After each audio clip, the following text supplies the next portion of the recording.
Je vous propose qu'on aille découvrir les vitrines. Alors, vous avez vu que la scène fait à peu près 12 cm de large, on est 3, il y a une caméra et tout. On va essayer que personne ne tombe. On va aller là-bas. Et puis Xavier va nous montrer en fait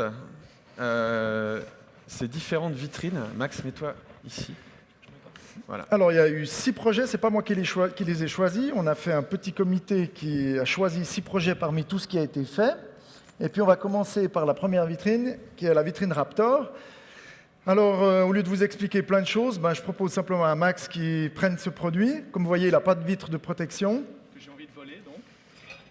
Voilà. Et puis, le concept était le suivant. C'était simplement de se dire, vous aurez remarqué que le produit qui est remonté n'est pas le même que celui qui a disparu. C'était de se dire de nouveau de prendre les choses complètement à l'envers. Jean-Claude Biver, le patron de Hublot, m'a appelé un matin, il m'a dit « Xavier, venez vers moi, j'ai envie de faire une vitrine avec vous complètement unique ». Et qu'est-ce qu'il fallait faire pour une vitrine unique? C'était bousculer les codes qu'on connaît actuellement. Toutes les vitrines ont un verre de protection, toutes les vitrines ont toujours cet élément qui revient. On a décidé de l'enlever. Ça permet d'enlever le verre de protection. Absolument, on enlève le verre et avec des détecteurs, simplement, le produit disparaît. Et on peut vous pouvez jouer faire une deuxième version avec une caméra qui prend une photo de la personne qui essaye de voler la montre. Une petite idée. La deuxième, qu'est-ce que c'est? Alors je crois que celle-là, il faut du son. Le pulsographe. Alors le pulsographe, vous avez une petite couronne une petite pastille piezo qui est sur la couronne de la montre. Cette couronne va prendre chaque résonance des pièces qui vont se déplacer dans la montre. Chaque bruit que va faire l'organe de régulation va passer par cette couronne, elle va être amplifiée sur une planche de bois qui est là-dedans. C'est un bois de résonance qui a 350 ans d'âge, qui vient de la forêt du Rizou au Brassus. Et puis vous entendez sans micro, sans filtre, sans quoi que ce soit, le son que fait les pièces mécaniques qui se déplacent dans cette montre. Donc là, il n'y a aucun micro sur ce qu'on Il n'y a aucun micro, il n'y a rien du tout. On a mis un micro, mais la vitrine elle-même n'a pas de micro. La vitrine n'a aucun micro, et puis je peux montrer comme ça. Puis l'anecdote intéressante là-dessus, c'est qu'un jour, on m'appelle chez Breguet, vous entendez là. Voilà la résonance.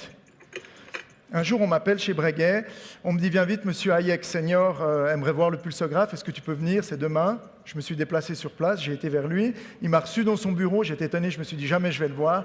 Il est venu, il m'a dit « Bonjour monsieur, présentez-moi cette chose-là ». Et il est venu, j'étais à côté de lui, il s'est agenouillé pour entendre le son, il entendait très bien, il s'est agenouillé, il m'a regardé, il m'a dit « Monsieur, c'est extraordinaire ». C'est la première fois qu'il entendait sa montre. Et c'est la première fois. Il a fait appeler 10 produits pour essayer chaque fois, chaque produit, le double tourbillon, chaque élément. Il est ressorti du bureau en se retournant vers moi. Monsieur, nous allons vous en commander 30. Si on met une montre à quartz là-dessus? Ça ne marchera pas aussi bien. Celle-ci? Alors ça, c'est l'Explorer. Là, on a besoin d'un retour vidéo. C'est en fait un système de caméra live. Donc, je crois qu'on a, voilà, ce qu'on voit là, c'est donc la caméra. Voilà, c'est caméra live, c'est un système qui n'est pas haute définition. On a des systèmes qui sont haute définition et puis on peut piloter par le système de caméra. On peut aussi appeler chaque fois les positions qui sont là à droite et à gauche. D'accord, ouais. Et on pilote chaque fois les éléments. En fait, vous tournez 360 degrés et Hublot fait tous ses films publicitaires avec un système haute définition comme ça. Chaque fois, c'est filmé en green box et vous avez la vue 360 degrés en détourage. Les films sont faits en à peu près 10 minutes en version haute définition. Donc ça, c'est vraiment permettre de nouveaux clients de découvrir un produit qui, normalement, ils ne pourraient pas toucher, dont ils seraient loin. De le zoomer, exactement. Ça se pilote par Internet, donc vous pouvez avoir une vitrine à Tokyo et la piloter depuis Genève, depuis là où vous êtes. C'est ce qu'on a déjà fait, donc c'est un côté très amusant. Puis de découvrir quel produit, quelle nouveauté, c'est généralement mis dans les salons horlogers. Ici, vous avez la sphère. La sphère, c'est un anneau qui tourne à 30 tours secondes autour d'un produit. Et puis, cet anneau a 200 LED sur la face extérieure, sur la face intérieure. Et chaque LED reçoit 20 signaux par seconde, ce qui crée des images dans l'espace. Et puis là, ce qui est intéressant au niveau sécurité, vous imaginez, la montre est attachée sur le support. Si la montre venait à tomber par des vibrations, l'anneau pourrait ramasser la montre, ça ferait une explosion très dangereuse. C'est pour ça que tout a été mis en place au niveau technique pour que ça soit absolument sécurisé. C'est du verre incassable et la montre ne tombera bien évidemment pas.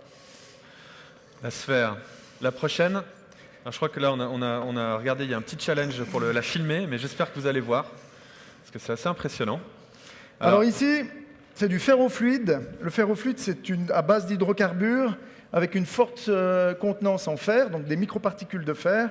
C'est très très subtil et en fait, avec un ordinateur, on contracte, c'est du magnétisme, on contracte pour faire afficher des lettres qui s'affichent. J12 chromatique, alors je ne sais pas si vous le voyez ou pas, vous le verrez peut-être plus tard. Et puis c'est réellement un liquide. Je vais le toucher parce que c'est très très salissant.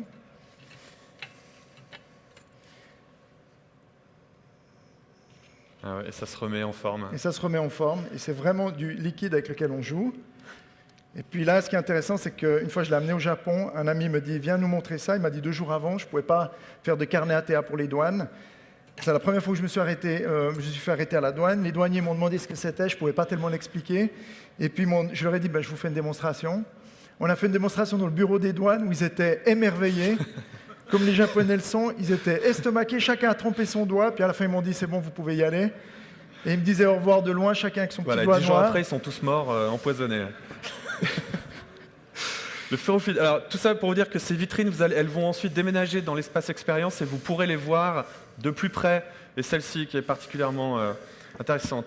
Alors celle-là, il faut la regarder de devant, je crois. Alors celle-là, il faut la regarder plus ou moins de devant. Je l'aime beaucoup, c'est une des toutes dernières qui a été faite. Ça s'appelle Slide. Et puis là, c'est simplement l'interaction entre un petit écran et 2 motorisations simples en ligne.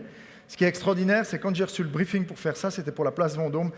Tout est beau à la place Vendôme, toutes les vitrines sont extraordinaires. Comment faire arrêter les gens plus vers nos vitrines que vers celles des concurrents? Et puis là, ce qui a été mis simplement en ligne, c'est qu'on voulait l'interaction et surtout la surprise. Et je trouve qu'on ne joue pas assez avec la surprise. Vous imaginez qu'il y a 3 modules, et j'ai pu le voir, chaque fois les gens se disent « mais qu'est-ce qui va se passer après ?» Et qu'est-ce qui va se passer après? Et chaque fois, c'est mis à jour tous les 3 mois avec des nouveaux films, avec des nouveaux produits, avec des nouvelles choses.